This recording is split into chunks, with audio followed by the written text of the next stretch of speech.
اعوذ باللہ من الشیطان الرجیم، پناہ مانگتا ہوں اللہ پاک کی شیطان مردود کے شر سے۔ بسم اللہ الرحمن الرحیم، خدا کے نام سے شروع کرتا ہوں جو بڑا مہربان نہایت رحم والا ہے۔ حضرت سلیمان اور پرندوں کی گفتگو۔ قرآن مجید میں ہے حضرت سلیمان کی حیوانات سے گفتگو کے بارے میں فرماتے ہیں، حضرت سلیمان نے کہا اے لوگو، ہمیں پرندوں کی بولیاں سکھائی گئیں اور ہر چیز میں سے ہم کو علم عطا ہوا، بے شک یہی ظاہری فضل ہے۔ حضرت سلیمان نے مور کی آواز سن کر فرمایا کہ یہ کہہ رہا ہے جیسا کرو گے ویسا بھرو گے۔ ہد کی آواز سن کر فرمایا یہ کہہ رہا ہے اے گناہگارو، اللہ سے معافرت طلب کرو۔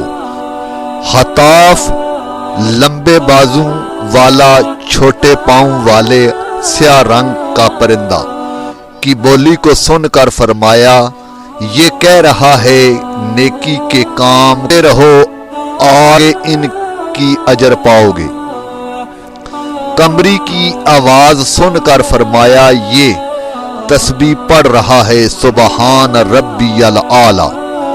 چیل کو بولتے ہوئے سن کر فرمایا یہ کہہ رہی ہے رب کے بغیر ہر چیز نے فنا ہو جانا ہے۔ تتر کی آواز کو سن کر فرمایا یہ کہہ رہا ہے جو خاموش رہے وہ سلامتی میں رہے۔ مرغ کی آواز کو سن کر فرمایا یہ کہہ رہا ہے اے غافلو اللہ کو یاد کرو۔ گدھ کی آواز سن کر فرمایا یہ کہہ رہا ہے اے انسانوں جتنا چاہو تو زندہ رہو، آخر تجھے موت آنی ہے۔ عقاب کی آواز سن کر فرمایا یہ کہہ رہا ہے لوگوں سے دور رہنے میں ہی انس ہے۔ مینڈک کی آواز سن کر فرمایا یہ تسبیح پڑھ رہا ہے سبحان ربی القدوس۔